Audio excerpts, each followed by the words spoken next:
Hello, 10th graders. This is Mrs. Shoemate. I hope you are doing well.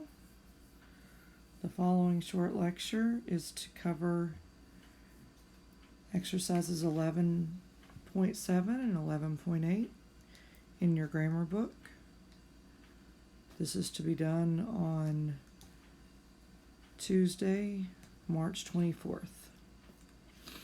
Okay. First comma rule that I want to highlight is that you need to use a comma or a set of commas to set off a noun of direct address. Of course, this is when you are speaking to someone and you are saying that person's name, or you are using another name in the place of that person's name, such as mom or whatever, but you are talking directly to that person. The example I have here is, will you help me, Cassandra, with this task? Notice that there are commas before and after the name there, because the noun of direct address is in the middle of the sentence.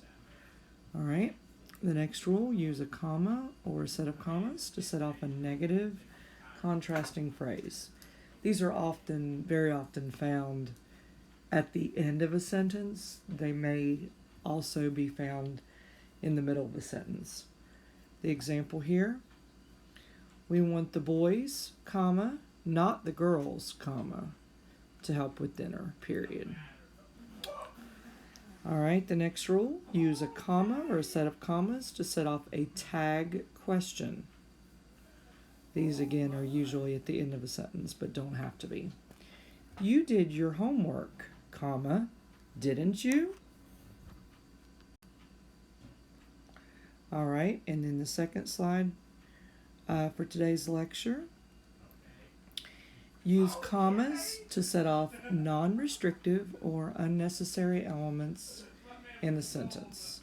Okay, these can be lots of types. I have a few examples here. I enjoy teaching English, comma, even though I do not enjoy being away from my students. Absolutely true, guys. I miss you guys. We use a comma after the word English to set off the non-necessary, what we would call non-restrictive adverb clause. The next one, my students, comma, 11 10th graders, comma, are good kids. And you guys are. And we use a set of commas here around 11 10th graders for the appositive phrase that is, of course, non-restrictive, non-necessary. All right.